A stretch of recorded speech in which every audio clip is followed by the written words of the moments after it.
केंद्रीय मंत्री मुरलीधर मोहोळ बोलत आहेत, थेट जाऊयात। वेगवेगळ्या भागामध्ये खूप मोठी पूर परिस्थिती निर्माण झाली होती। त्यामुळे त्या लोकांच्या बद्दल एक संवेदना या ठिकाणी व्यक्त करतो। देशभरामध्ये पंजाब असेल, हिमाचल असेल, अशा अनेक राज्यांमध्ये सुद्धा खूप मोठी पूर परिस्थिती निर्माण झाली होती। त्यामुळे हा दिवाळीचा सण साजरा करताना निश्चितपणे ज्या लोकांना खरं तर शेतकऱ्यांचं इतकं मोठं नुकसान झालं, मोठी हानी झाली, आज तोही विषय मला असं वाटतं की त्याचं सुद्धा स्मरण, त्याची आठवण ठेवून आपण सगळे दिवाळीचा हा सण साजरा करूया, हीच माझी मला असं वाटतं की अपेक्षा आहे। या पद्धतीने या सगळ्यावरती तुमच्यावरती आरोप होत आहेत जैन बोर्डिंग संदर्भामध्ये, तुमची नेमकी भूमिका काय आहे या सगळ्या संदर्भात? बघा, मी पुण्यात नव्हतो, मागचे 4-5 दिवस तर मी पुण्याबाहेर होतो, दिल्लीला होतो, मुंबईला माझा प्रवास चालू होता आणि मी आपल्याच माध्यमातून थोडं वेगवेगळ्या चॅनेलवरती आणि ह्याच्यावरती ह्या सगळ्या बातम्या पाहिल्या। मला असं वाटतं की हे स्पष्टीकरण मी आज केवळ यासाठी देतोय की कोणी राजू शेट्टी आले, त्यांनी आरोप केला, कोणी पुण्यातला नेता आला आणि त्यांनी माझ्यावरती आरोप केला, म्हणून मी आजचं स्पष्टीकरण आपल्याला देत नाहीये। ज्या पुणेकरांनी मला निवडून दिलं, ज्यांनी माझ्यावरती विश्वास व्यक्त केला आहे की आमच्या खासदारांनी चांगलं काम केलं पाहिजे, आमच्या खासदारांनी प्रामाणिक काम केलं पाहिजे, लोकभावना विचारात घेऊन विश्वासानं काम केलं पाहिजे, मला असं वाटतं या सगळ्या मागच्या 5-6 दिवसाच्या या सगळ्या वातावरणामध्ये निश्चितपणे माझ्या पुणेकरांच्या मनामध्ये सुद्धा कुठंतरी शंका आली असेल की ह्याच्यात तथ्य काय, याच्यातलं सत्य काय, आणि म्हणून मी केवळ आणि केवळ त्यांच्यासाठीच आज आपल्याशी संवाद साधतो की मला या विषयाचं स्पष्टीकरण देणं क्रमप्राप्त वाटतं, ते माझं कर्तव्य मला वाटतं। का आता आमचा लोकप्रतिनिधीचं नाव याच्यामध्ये आलं, ही शंका कुठंही पुणेकरांच्या मनामध्ये राहू नये, म्हणून मी या सगळ्या 4 दिवसाच्या जे काही मीडियाला चाललं होतं, सोशल मीडियाला चाललं होतं, त्याच्या खोलात गेलो आणि काही माहिती सुद्धा माझ्या सोबत आहे, मी ती आणली। मला कागद आहे का? बघा, याच्यावरती म्हणजे राजू शेट्टींनी जो आरोप केला तो आपण सगळ्यांनी दाखवला। राजू शेट्टी या महाराष्ट्रातल्या, पश्चिम महाराष्ट्रातले शेतकरी नेते आहेत, त्यांच्याबद्दल माझ्या मनात आजही आदर आहे। अनेक कामाबद्दल, अनेक विषयाबद्दल ते मला वारंवार दिल्लीला आले, भेटले, परंतु हे सगळं होत असताना इतका मोठा आरोप एखाद्या लोकप्रतिनिधीवरती करत असताना एकदा त्यांनी माझ्याशी जर बोलले असते तर मी त्यांना समजावून सांगितलं असतं, मी त्यांना सत्य परिस्थिती त्यांच्या समोर ठेवली असती आणि मग कदाचित राजू शेट्टी हे बोलले नसते असं मला वाटतं। मुद्दा हा येतो की जैन बोर्डिंगचं जे काही खरेदी खत झालं, त्याचा व्यवहार झाला, हा व्यवहार करताना गोखले बिल्डर पुण्यातल्या या व्यावसायिकानं ते घेतलं, त्याने ते विकत घेतलं, करार झाला, खरेदी खत झालं आणि माझ्यावरती आरोप असा केला गेला की या गोखले बिल्डरचा मी पार्टनर आहे। मी माझ्या निवडणुकीच्या प्रतिज्ञापत्रामध्ये तसं घोषित केलंय। मी 100% मान्य करतो की मी माझ्या लोकसभेच्या निवडणुकीचं जे प्रतिज्ञापत्र सादर केलं, मला काही लपवायचं कारण नव्हतं। त्याच्यामध्ये मी माझा शेती व्यवसाय करतो, मी 2-3 ठिकाणी माझा कन्स्ट्रक्शनचा व्यवसाय करतो, ते सगळंच्या सगळं मी माझ्या प्रतिज्ञापत्रामध्ये सादर केलं। इथून 20 किलोमीटरवरती माझं गाव आहे, मुळशी तालुक्यातलं, तिथे माझी शेती आहे, पारंपरिक वडिलोपार्जित शेती आहे, ती शेती आम्ही करतो। गेले 15-20 वर्ष मी वेगवेगळ्या ठिकाणी वेगवेगळ्या प्रोजेक्टमध्ये बांधकाम व्यवसाय करतो। मी पुण्यात SRJचा प्रकल्प केला, मी पुण्यात अनेक ठिकाणी वेगवेगळ्या कंपनीमध्ये पार्टनर म्हणून मी बांधकाम व्यवसायात काम केलं। एका राजकारणी माणसाने व्यवसाय करू नये का, तर स्वच्छ व्यवसाय केला, तो कागदावर दाखवला, तो प्रतिज्ञापत्रामध्ये दाखवला, मला काय लपवायची आवश्यकता वाटत नाही। आता राहिला गोखलेंचा माझा विषय। गोखलेंबरोबर मी जे काही प्रतिज्ञापत्रामध्ये सादर केलेल्या 2 LLP होत्या, भागीदारीच्या फर्म होत्या, ती एक होती गोखले इस्टेट LLP, दुसरी होती गोखले फ्युचर LLP। या दोन्ही ज्या भागीदारी संस्था आहेत, त्यातली एक संस्था जी भागीदारीची आम्ही जी तयार झाली ती झाली 3/8/2022 ला, दुसरी झाली 3/2/23 ला, म्हणजे 23 साली मी आणि विशाल गोखले यांनी मिळून एक LLP केल्या 2. आणि मी तुम्हाला सांगतो, हे पब्लिक डॉक्युमेंट आहे, तुम्ही आज कुठेही जाऊन पाहू शकता. मी या LLP मधनं बाहेर पडायच्या अगोदर सुद्धा एकही रुपयाचा व्यवसाय किंवा प्रोजेक्ट या दोन्ही LLP मधून झालेला नाही. हे आपण तपासू शकता.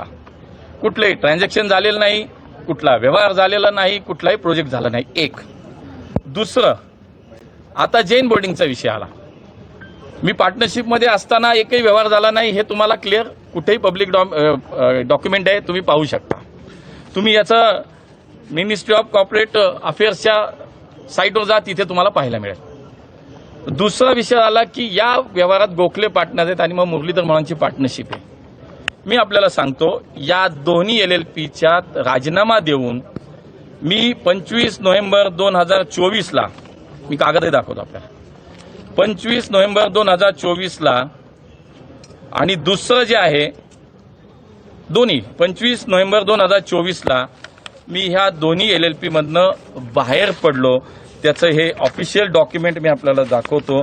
आपण सगळे तारीख पाहू शकता, इथे तारीख दिलेली आहे. या दोन्ही LLP मधनं मी बाहेर पडलो नोव्हेंबर 2024. बरोबर. आता विषय राहतो मग या जैन बोर्डिंगचा एकूण जर आपण क्रमवारी पाहिली की हा व्यवहार कसा झाला, तर 16/12 म्हणजे 16 डिसेंबर, बघा, म्हणजे मी बाहेर पडून त्याच्या आधी 1 महिना झाला होता. आणि त्याच्या आधी सुद्धा या दोन्ही फर्ममध्ये माझा एकही व्यवहार, एकही प्रोजेक्ट गोखलेंबरोबर झालेला नाही. आम्ही एखादा व्यवसाय एकत्र करावा, काहीतरी प्रोजेक्ट करावा म्हणून ते करून ठेवलं होतं. लपवलंय का? नाही लपवलं. सांगतोय, क्लिअर सांगतोय. दुसरं, जैन बोर्डिंगच्या ट्रस्टींनी 16 डिसेंबरला त्यांची जी काय मीटिंग झाली, त्याच्यामध्ये जी ट्रस्टची मीटिंग झाली त्याच्यामध्ये त्यांनी हा मुद्दा डिस्कस केला. 16 डिसेंबर 2024ला त्यांनी हा ट्रस्ट, ही जमीन विकसकाला द्यायचा निर्णय घेतला. त्याच्यानंतर त्यांनी 20 डिसेंबरला पुण्यातील प्रभात, फायनान्शियल एक्सप्रेस, पुढारी, बिझनेस स्टँडर्ड मुंबई आणि पुढारी मुंबई अशा अनेक वर्तमानपत्रामध्ये याची टेंडर नोटीस केली. कधी केली? 20/12/2024ला.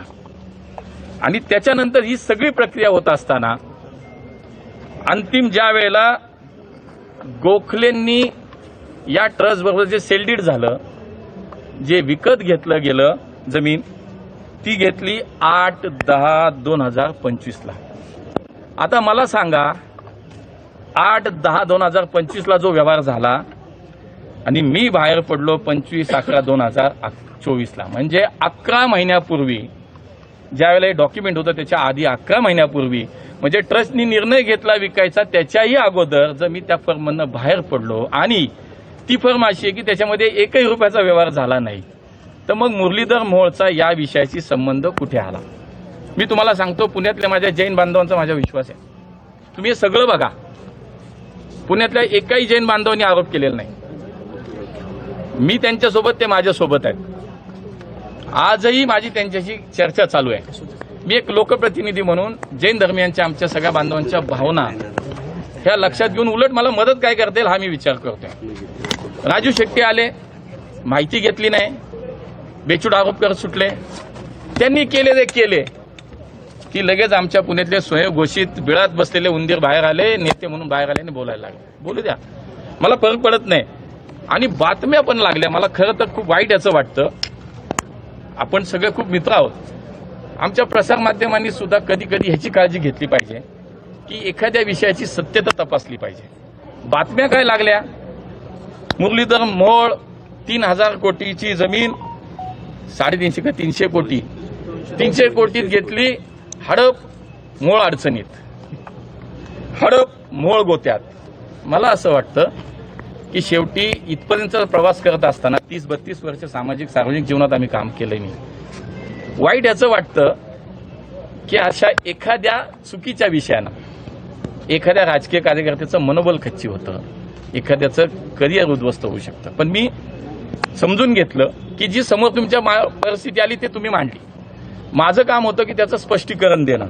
आणि म्हणून मला असं वाटतं की या सगळ्या विषयामध्ये आज मी स्पष्टीकरण दिलं पाहिजे. आणि ज्या दिवशी मी ह्याच्यातनं बाहेर पडलो, मिनिस्ट्री ऑफ कॉर्पोरेट अफेअर्सचं ऑफिशियल डॉक्युमेंट इथं आहे सही शिक्क्याचं, की त्याचा सुद्धा रिपोर्ट माझ्याकडे, मी तो ह्या सगळ्यांना पाठवला, सगळ्यांना, की बाबांनो चुकीचे आरोप करू नका, मला चुकीचं असेल तर मला सोडू पण नका. शेवटी एक जबाबदार लोकप्रतिनिधी म्हणून ज्या दिवशी मला जाणवेल की मी चुकतोय, मी वाईट काहीतरी करतोय, माझ्या पुणेकरांची मी प्रतारणा करतोय, त्यांच्या विश्वासाला तडा जातोय, मी तुम्हाला सांगतो स्वतःहून बाजूला होईल मी. पण चुकीचे आरोप आणि चुकीच्या विषयाला कृपया मला असं वाटतं की प्रत्येक गोष्ट तपासली पाहिजे आपण. आणि म्हणून मला एवढंच वाटतं की राजू शेट्टी जे बोललेत, मी त्यांचा आदर करतो. आजही त्यांनी माझ्याशी कधी चर्चेला यावं, एक फोन त्यांनी केला पाहिजे होता मला, एक, की मुरलीधर मोहोळ, मी तुम्हाला आतापर्यंत 4 वेळा दिल्लीला भेटलो, शेतकऱ्यांच्या विषयावर चर्चा केली, हा विषय असा की तुमच्यावर आरोप केला जातोय, तर तुम्ही एकदा बोला. त्यामुळे मला असं वाटतं की याच्यात दूध का दूध पाणी का पाणी. आता तो व्यवहार गोखले आणि ट्रस्ट हा कायदेशीर बेकायदेशीर ते कोण ठरवेल, संबंधित व्यवस्था ठरवेल. आज मला सांगा पुण्यात कुठं रेट आहे हो? ती 1 लाख स्क्वेअर, मी माहिती घेतली, खूप खोलात गेलो, 1,20,000 स्क्वेअर फीटची जागा आहे, तिचं व्हॅल्युएशन 3,000 कोटी. मुंबईत एका नेत्याने आखलेचे तारे तोडले, 4,000 कोटी गेले. अरे बाबा, पुण्यात 20,000 सगळ्यात मोकळ्या जागेचा 20,000 पर स्क्वेअर फूटच्या रेटपेक्षा हायएस्ट रेट पुण्यात नाही, कुठंच नाहीये. मुंबईत मलबार जिल्हा सुद्धा नाही. आज तुम्ही काय लावलंय? 300, 350, 350 कोटीची जागा 3,000 कोटी, अडचण नाही बाबा. मग माझी एवढीच विनंती राहील की या सगळ्या याच्यामध्ये आपण सुद्धा सगळ्यांनी थोडी वास्तविकता तपासू, सत्यता तपासू. जर त्याच्यात दोषी कोणी आढळलं तर त्याला कोणी सोडू नका, माझ्याशी सोडू नका. म्हणून माझी आपल्याला हीच विनंती होती की मी नव्हतो पुण्यात 4 दिवस, आणि कोण काय बोलतं कोण काय बोलतं याच्यामध्ये मला असं वाटतं काही इंटरेस्ट नाही, मी नाही बोललो. मला माझ्या पुणेकरांशी जी माझी बांधिलकी आहे मी ती जपली पाहिजे. आणि तुम्ही मंडळी ह्या लोकशाहीचा स्तंभ आहात, त्यामुळं तुम्ही मला विचारणं जे विचाराल ते मला बंधनकारक आहे तुम्हाला उत्तर देणं, का तर माझं ते कर्तव्य आहे. एक लोकप्रतिनिधी म्हणून माझ्या प्रसारमाध्यमांना, माझ्या पत्रकारांना मला जे विचारतील ते सांगणं माझं कर्तव्य आहे. मला असं वाटतंय का की मूळ विषयापासून हा संपूर्ण प्रकरण जे आहे ते पॉलिटिसाइज केलं जाते म्हणून समोर आलं ना, बघा ना, शेट्टी साहेब बोलले, नंतर पुण्यातले आमचे काही नेते त्याच्यात सहभागी झाले, आज तर काय नवीनच सुरू झाले कालपासून. त्यामुळे मला असं वाटतं की मी त्याच्यावर जाणारच नाही. मी पुन्हा टीका हे बघा मी कधीच करत नाही. माझ्यावर झालंय, मी क्लिअर, त्याचं मला असं वाटतं स्पष्टीकरण देणं आवश्यक आहे. राजकारणामध्ये निवडणुकीच्या वेळी ना तुम्ही पैलवान जरी असाल तरी मी कोल्हापूरचा रांगडागडी आहे. हे बघा, मी तर कुस्ती केलेली आहे, मी कोल्हापूरला होतो. कुस्ती 2 प्रकारची असते बघा, एक खरी कुस्ती असते आणि एक नुरा कुस्ती असते. राजू शेट्टी हे नुरा कुस्तीचे पैलवान वाटतात मला. अहो माहिती घ्या, खरी कुस्ती करा ना, माझी तयारी आहे कधी पण. नुरा कुस्ती नका करू, नुरा कुस्तीने काय होत नाही. नुरा कुस्ती आणि खरी कुस्ती यातला फरक पुणेकर पण जातात, आणि खरं तर कोल्हापूरवाल्यांना पण माहिती आहे नुरा कुस्ती कोण करतात. अण्णा, तुम्ही पुण्यातल्या नेत्याचं नाव घेत नाहीये, मी पुण्यातल्या नेत्याचं नाव घेत नाहीये, आम्ही नाव घेतो. रवींद्र धंगेकरांनी ट्विट केलं, जे स्लोगन तुम्ही निवडणुकीत वापरलं होतं ना, त्यांची मंडळी उभी आहेत, आमची आहेत. आम्ही शेवटी खेळ हा विषय वेगळा आहे, राजकीय परिस्थिती राज्यातली माहिती हा वेगळा आहे. त्यामुळे खेळीमेळीच्या वातावरणात निवडणूक होईल असं वाटतंय.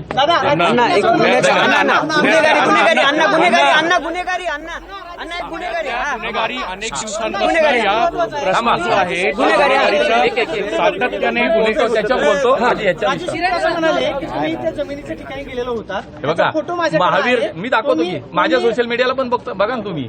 महावीर जयंतीला या शहरातल्या कमीत कमी 15 ते 20 कार्यक्रमाला मी जातो. मला निमंत्रण आलं, मी जातो. तुम्ही बघा ना, महावीर जयंतीचा पटकाय गळ्यात. अरे असं काय करताय? त्यामुळे कुठलं काय जोडायचं कुठं याचं भान थोडं ठेवा. अण्णा, सातत्याने गुन्हेगारीच्या बाबत पुणेकरांकडून अनेक प्रश्न उपस्थित होत आहेत.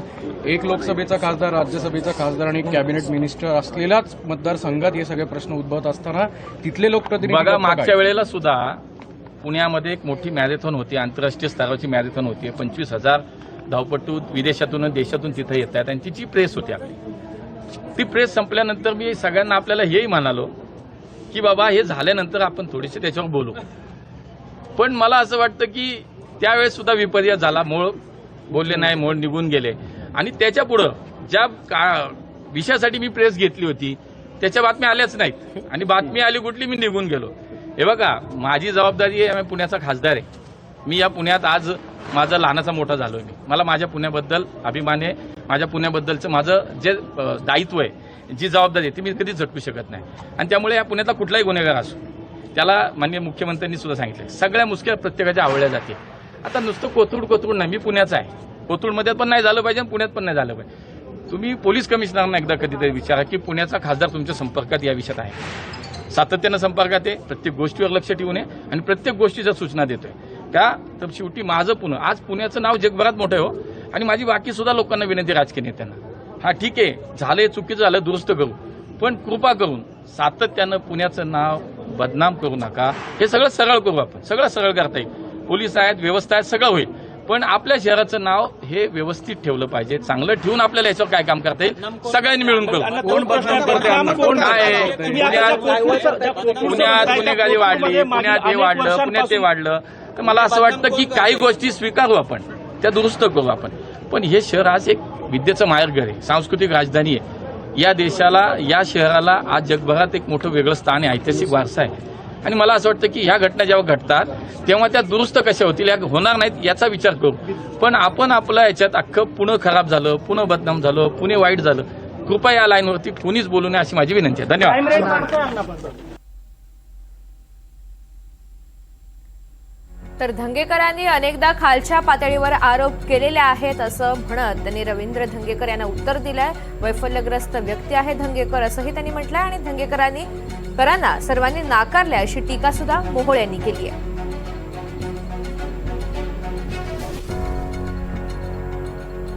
तर एकंदरीतच पुण्यामधील जमीन व्यवहार प्रकरणामध्ये सुद्धा मोहोळ यांनी आपली बाजू मांडलेली आहे. राजू शेट्टी यांनी त्यांच्यावर काही आरोप केलेले होते, त्या आरोपांना आज मोहोळ यांनी उत्तर दिलेलं आहे.